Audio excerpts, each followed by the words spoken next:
Nosaltres us vam comentar que nosaltres ens sumàvem, que presentàvem com a CUP el que es diu una moció que reforça la vaga general feminista.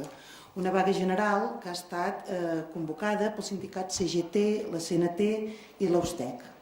Aquesta vaga general feminista demana o reclama una vaga general de tot el dia i no només 2 hores, una parada general de tot el dia. Això és una reivindicació d'una banda que ens sembla per nosaltres fonamental.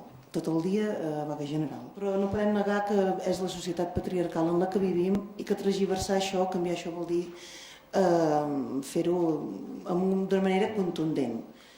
I per tant ens sembla que cal una vaga general, una aturada de 24 hores i reivindicar d'una vegada per totes totes aquestes diferències tan abismals que existeixen, perquè per més que les anem repetint, la societat capitalista és patriarcal i per tant el que hem d'anar transformant és això. Però sí que ens sembla que valdria la pena fer una autèntica vaga general i parar-ho tot i començar a transformar també aquest 8 de març. Cada any anem repetint els mateixos arguments i no pot ser.